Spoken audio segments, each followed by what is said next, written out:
All right, this is the week 2 training tape for the games that happened the weekend of September 1st, 2023.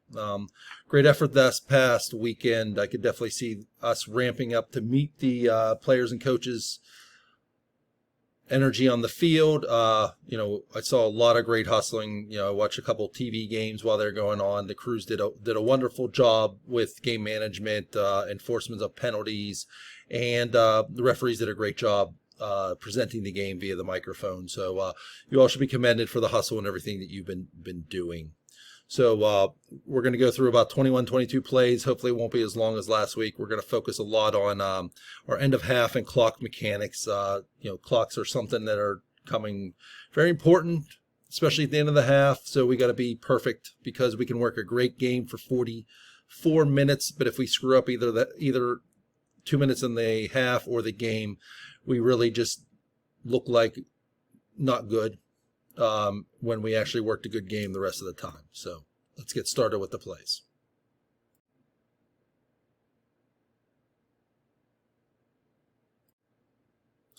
Okay, in this first play, I think you'll see at the bottom of the screen, there's 12 seconds to go in the first quarter, but let's just for discussion's sake, let's just say it's the end of the second quarter. So we have fourth down. We know on the end of this play, we're stopping the clock no matter what, because we either are going to have a first down via the offense getting the line to gain, or the defense is going to have a turnover on down. So it's very important to communicate this and talk with our crews as to what the clock status is as we get closer to the end of the half, or even the quarter in this instance. So what we're going to see is we're going to have a run to the top of the screen, and I'll let it play out. But you can tell that, it's a really nice job here by this wing official to get to the goal line. And then look, as the runner gets tackled, he comes up and he kills the clock. Okay, he knew exactly where the line to gain was in this situation. And it allowed 2 seconds, rightfully so, to stay on the clock. So let's just look. Runner gets tackled. He calmly comes in and kills the clock and the clock stops at 2 seconds. So let's just talk about this like as the end of the half. Okay.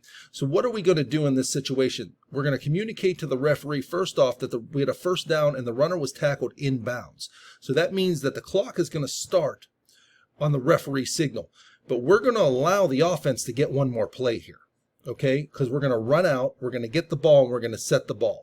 And the referee is going to tell the quarterback, the moment I blow the whistle, you better snap the ball because I'm going to chop in and then I'm going to wind, telling the clock operator to wind the clock. So this should allow them to get one more second if this were the end of the half. Now, one thing I want to caution you in doing so, and it's the terminology we use. We don't want to tell we want to be very specific when we say game clock is going to start on my signal, okay? Because we don't want to get kids confused if we are starting on the snap and we tell them the clock's going to start on your signal. Well, yes, it is. That's going to be the play clock, okay, not the game clock if there was an incomplete pass prior to or the runner got out of bounds. So I just thought this was an interesting play, good mechanics by the line of scrimmage official. Look how deep he is. And I thought this was just something good to stress in this situation. All right, this next play is a 2-play in a row. And we're going to talk about how we can handle situations a little bit better. So we're at the end of the half again. It's very important to understand time and situation. So we're at the end of the half. Clock's winding under 20 seconds. We know the line to gain is the 3-yard line. So that's very important for us to know. And as a deep wing, so we should understand that we get the spots from the 2-yard line in. So we should know in that situation as a deep wing, whether we're the side judge or the field judge, no matter what side of the field it goes to, if the runner is tackled at the 2 or 1, we need to kill the clock too. We can't just leave this to the short wing because they take 99% of the spots. But in this situation, we also have to assist in killing the clock when we know it's an obvious first down. So what we'll have happen here is we'll have a pass to the bottom to the screen. The runner, the deep wing, first off, look at her position. She's great. Really deep and is able to see the entire action here. and is able to rule whether the ball crossed the goal line, which it didn't, because you can see that the runner jumped, has his feet on the goal line here, reaches out in front of him and makes possession of the ball. So we know that the ball had not crossed the goal line, and the reason she knows is because she is right on the goal line with perfect width. But what we could do in this situation, we know the forward progress is stopped at the 2-yard line. We need to be killing the clock. We need to be killing the clock here, and it's very important that we do so, because we don't do that even though we reward a first down, so the clock is still running. But this is where we have to, even though we are moving at 100 miles an hour and so are the kids, our mind has to slow down and focus. Okay, so we get here, and number 54 is in the neutral zone at the snap, which we all know is a dead ball foul for encroachment. Okay, so we should have had a penalty in this situation for encroachment.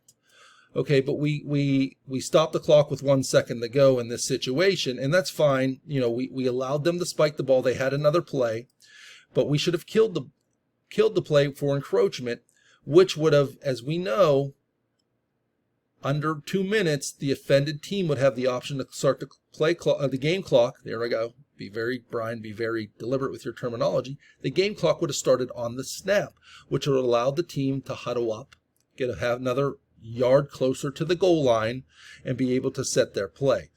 So what I'm trying to get across is, as the players speed up and as the game gets tighter, we have to slow down and in our minds be able to fall back on our basic mechanics to be able to officiate plays. All right, this next play, and I put this on there for 2 reasons. This is great punt mechanics. This is the last play of the first half. And I've harped a lot about deep wings and being too close to the punt returner. This is excellent mechanics. Look where the deep wing is. 7 yards behind the punt returner, able to officiate the punt returner and everything that is in front of the punt returner. Then what makes this even better is he is not in a hurry to go forward. Lets him go forward. Now he starts sauntering forward. Okay, so this is a great job, and this is the kind of mechanics on punts we're looking for by our field judges and side judges. But what ends up happening is this team returns it for a touchdown. And look at the referee and look at the line of scrimmage official who is already there. Got to be wider. That's one thing I'll just suggest here. But they're there waiting for the action to happen. They have this boxed in.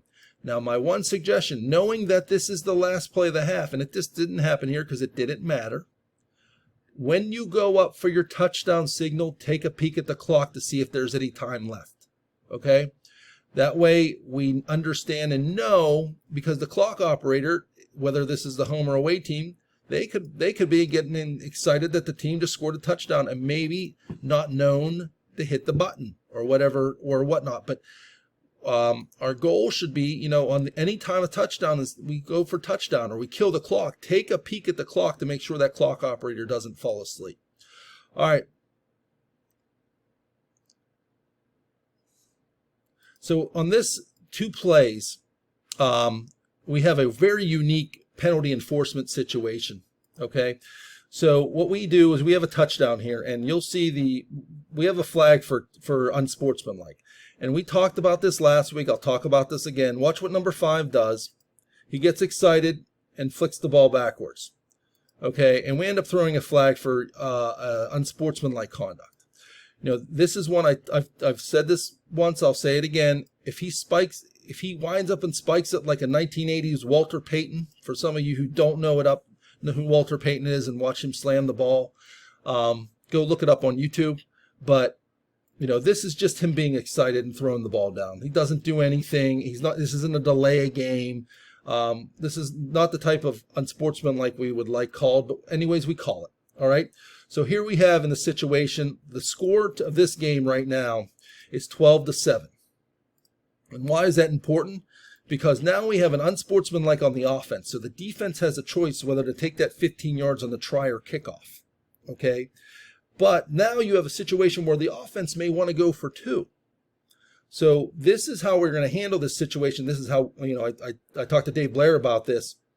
The defended team meaning the defense here, has to complete the foul prior to the offense having to make a choice what they're going to do. Because what we don't want happening is we don't want the defense to say, we're going to take it on the kickoff. Okay? Then the offense lines up to go for 2, and then the defense says, no. We actually want it on the try. Whenever the defense makes their decision, that's the end of the game. That's the end of, we do not go back. Okay? So in this case, there was a lot of back and forth, and that's fine. It's very, the rules aren't very clear in this situation, but when we have a dead ball foul like we do in this situation, the offended team, the defense, has to complete what they need to do, and then the offense gets to do what they want to do. So in this case, the offense ended up kicking an extra point from the 18-yard line. Okay, so just make sure that we're in sync with everything when it comes to our penalty enforcements, when they close the penalty, and then what the next team is allowed to do. All right, next situation, we're under 2 minutes here, and we have a really nice call here for ineligibles downfield.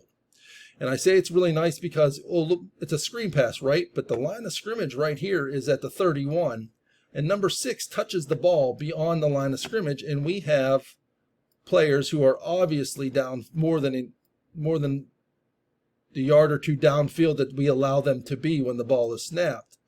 So we call ineligible downfield.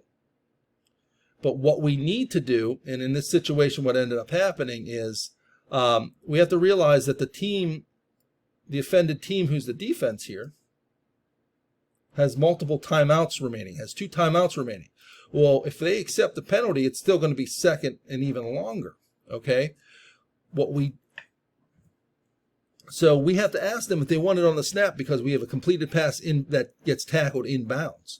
So the defense in this case has an opportunity to take it on the snap. They would have actually gotten a free timeout in this situation instead of having the 25 seconds bled out by the offense and then taking 2 consecutive timeouts afterwards. So again, in your pregames, work very hard in knowing where and when the clock rules apply. Talk about it, whenever we get under 2, get on the 0-2-0 and say, hey, we're under 2. The offended team has the option on penalties from here going forward. It's just a little reminder. It's a great thing to do. All right, last play is another ineligible downfield. I just threw it in this thing, but it's another great get. And I wanted to highlight the rule that this player goes beyond what is allowed and then comes back. Once they're beyond, they're beyond. Okay, once they're illegal, they can't run back and get behind a line and then not be illegal. So in this situation, even though 75 may have gotten back into legality prior to the pass being thrown, which I don't think he did, it would still be a foul for ineligible downfield. I just wanted to bring that up.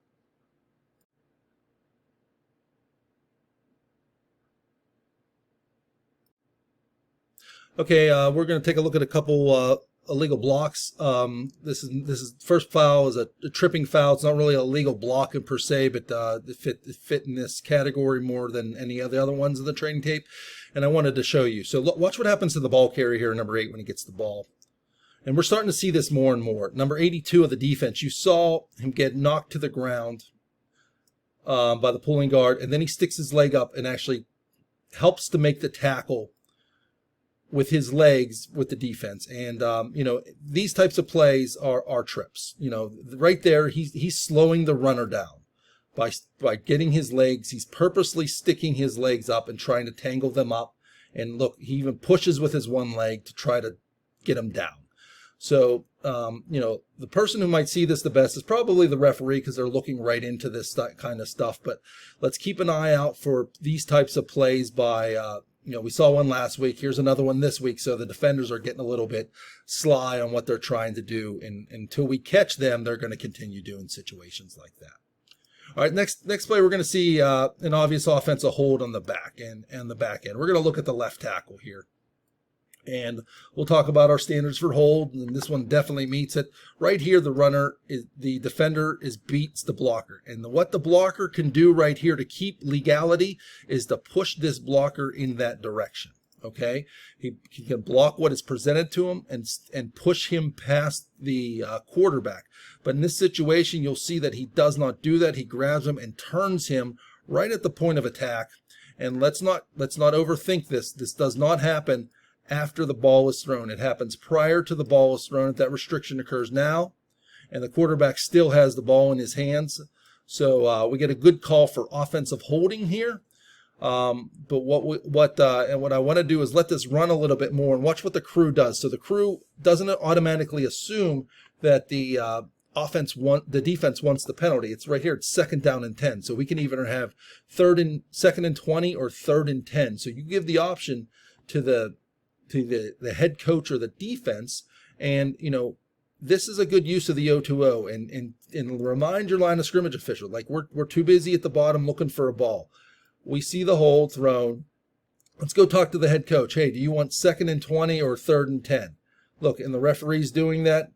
He's asking the line of scrimmage official to do that. You should be able to articulate that to the coach, and then articulate it to the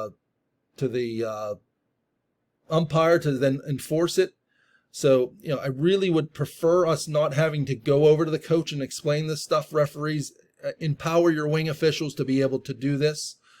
I just wanted to bring this up, and it's the crew did a nice job here. On this play, I want to talk about there's 2 illegal blocks in the back on this play. We get 1, which is great. And, what I wanted to show that it doesn't take much for an illegal block in the back. So what I want you to do is watch the action that occurs between these 2 players right up here. So right now, number 2 in white, who is the defense, beats the blocker, and he's coming back, and the blocker then gives him a little bump right like that, right at the point of attack.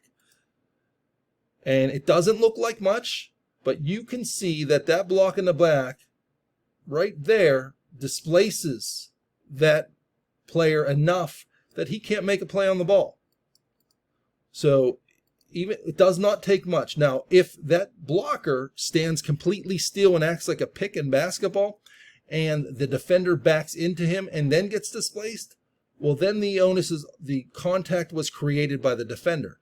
So in this case, the contact is created by the offense. So there's a block in the back here.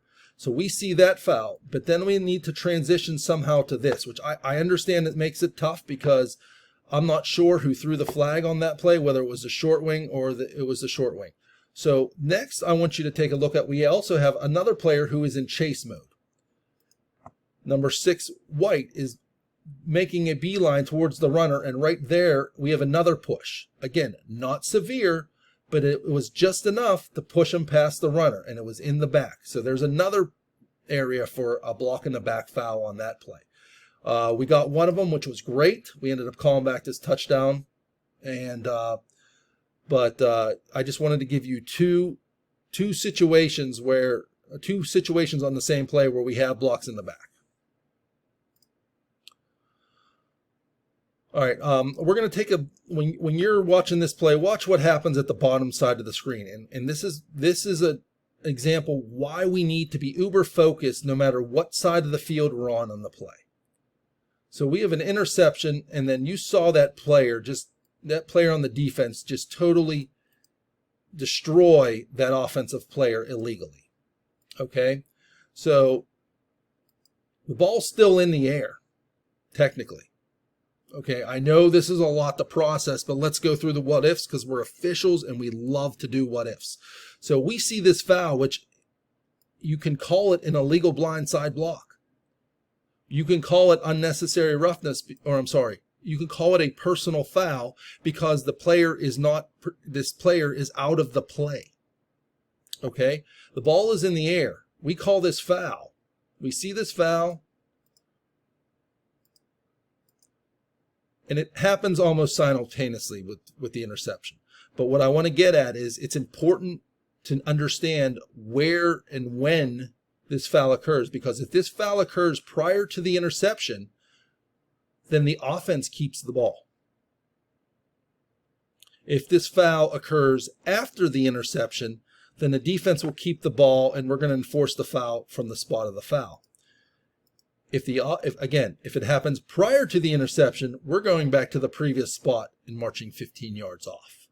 So when we see this foul, once we see this foul, go find the ball. Okay? It's almost more important to go find the ball than to get our flag out quick. Okay? But if you're an official at the bottom of the screen, the deep wing at the bottom, I think it's the field judge, don't fall asleep on these plays. Because being a great dead ball official helps your crew tremendously.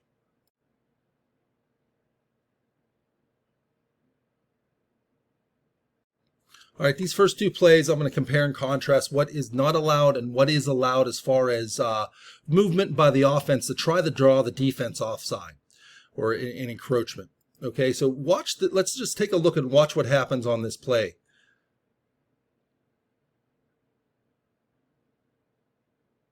So look at the abruptness of the way that the offense goes down into a three-point stance. It actually kind of reminds me of when Tom Landry coached the Cowboys and they would get up, stand up, and then go from a two-point to a three-point stance. I know I'm showing my age there, but one thing we have to understand is the situation of the down and distance. It looks like we're about 3rd and 5 or 2nd and 5 in this situation, and the offense getting a quick 5 yards gets them a first down. So, we need to be very understanding of what the cadence of the offense is and what the movement by the offense is all game, because I guarantee you that the offense didn't move like this all game. So once they do a situation like this and the defense jumps, the foul is on the offense. That is quick and abrupt, and that is done specifically to draw the defense into the neutral zone. It's not a part of the game. It's something that we can't allow to happen because we want to start each snap legally. And this does not do that. All right, let's take a look at the next play, and we'll contrast that. So that was not allowed. So let's look at the way this team goes down in a three-point stance. I'm sorry. See how smooth they go down in a three-point stance. You can take a look at let me pause it, go back. Watch the way this player goes down into a three-point stance. Smooth, right? That is allowed. That's the kind of action that we want to see the offense doing. It's smooth and it is not simulating the snap like the previous play did. All right, this next play, we're going to talk about a little bit on the defense. So what we allow the defense to do, we talked about enough last year. We're not going to rehash that. But, we're going to have situations where we're going to have linebackers try to blitz. But if they sit there and they stomp at the line of scrimmage, that's a foul for a delay game on defense, and we could throw it on them. And that's what happens here. Watch this player right here. Watch what he does. He's trying to time the snap, doesn't time it, stomps, and it causes this guard to move. Umpires, we have to be very aware of these situations because if we see this is a foul on the defense. This is not a football move. It's done specifically to try to make the offense move. In this case, we'd want a foul on the defense.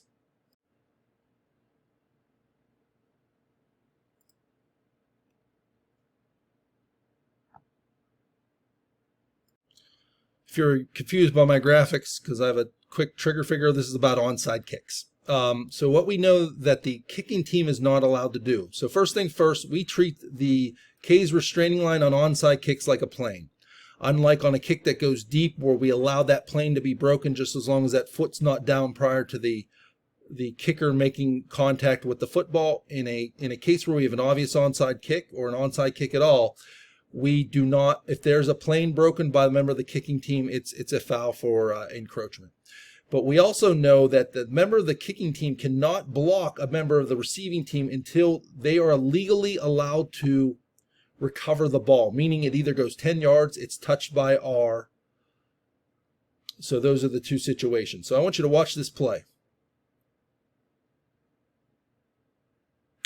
So we did have a great job here by I think it's the side judge at the bottom of the screen. Watch this player. So this player right here goes out and seeks this defender out, this member of the receiving team member out, and I'll show you when he blocks.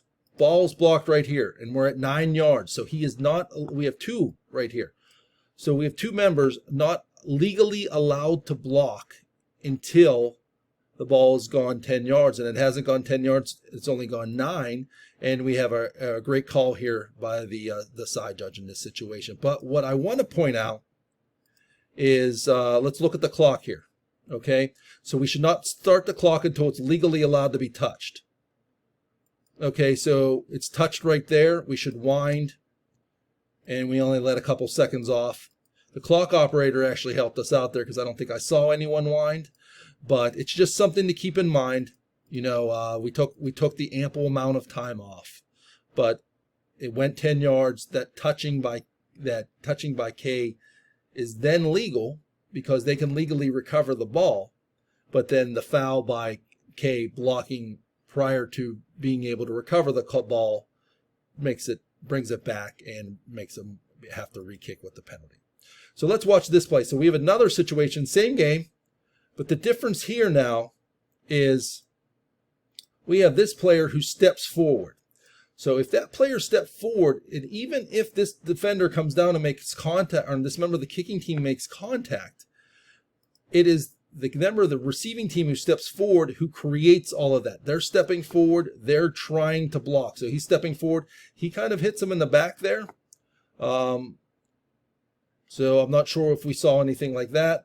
But, you know, in that situation, that contact by the member of the kicking team is legal because the receiving team player is the one who actually stepped up and created the contact in that situation.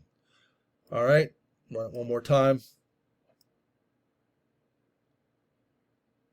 Ball's touched, clock should start. We run 2 seconds off, which is great.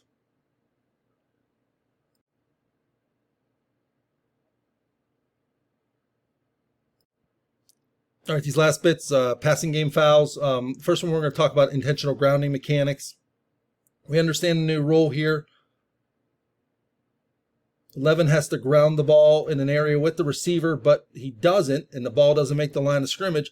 But we have to, as referees, discern whether the hit affected where the ball went. Okay, so if the person throwing the ball starts his motion prior to the contact, then we are very liberal and we almost do not call intentional grounding because the quarterback or the passer in that instance is not in control of where the ball goes.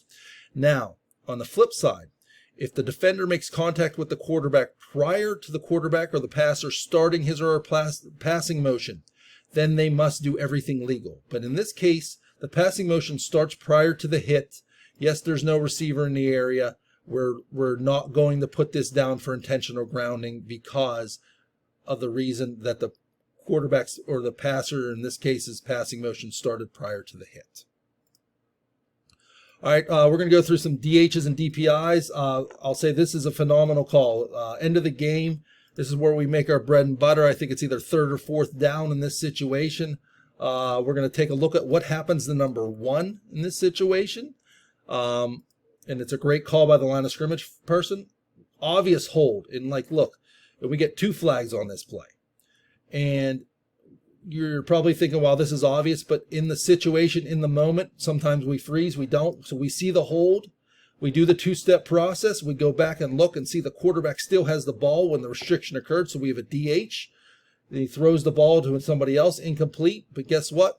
We have 2 flags down for defensive holding. I think we go half the distance in this case and replay the down, and the team scores on the next play. So this is just great officiating by these two members here. This next play, I want to, first off, side judge, excellent position at the limit line. I'm going to keep pounding on this kind of stuff because I'd like to see more of you do it. But what we have to understand is just because a defender is not playing the ball doesn't always implicate them for pass interference. Now look at this play. We're going to have the defender not playing the ball, and we do have slight contact there. This is not a foul for DPI. Okay, so you'll see right here, the defender is not into the receiver, right? He's just has his arm up. Is it touching his arm? Possibly. It's really close to when it's happening. If you're that good that can see that beforehand, but I think this when you slow it down, yes, it is early, but when it happens real speed, I think it occurs bang, bang, right with the play, and I would have been fine with us not calling defensive pass interference in that situation. Now let's take a look at this next play. We're looking at this matchup right down here, and as you can see, we have 4 eyes looking back at the quarterback here.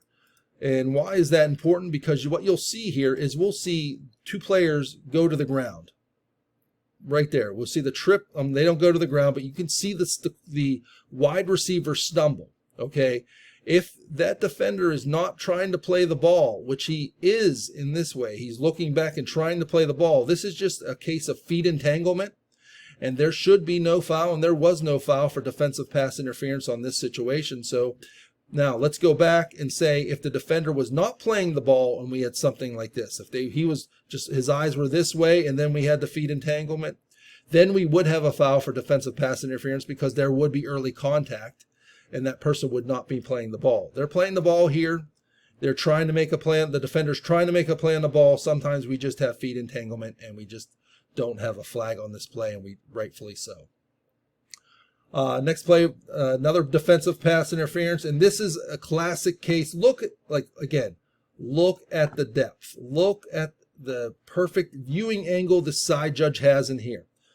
So we'll play it back. This is a great case of early contact, not playing the ball at all, and goes into the defender right there. So let's slow it down a little bit. Defender's not playing the ball, gets into the wide receiver, turns them around, and this is just a great call here for defensive pass interference. All right, the last play on the tape is, it doesn't really have to do with the passing game, but it's more of how we all have to get involved, and we rightfully call legal shift here because you'll see 2 men in motion and not getting set at the snap. The line of scrimmage official calls this, but what I want to challenge the referees to do, to take a little bit of ownership of the backs in this situation, because the line of scrimmage officials have a lot going on, staring at this ball, knowing the legality of the formation. Is somebody in the neutral zone? The referees can help in this situation too, whenever we have 2 people in motion or even a false start by a back in that situation. But anyways, good job by this crew to get this foul.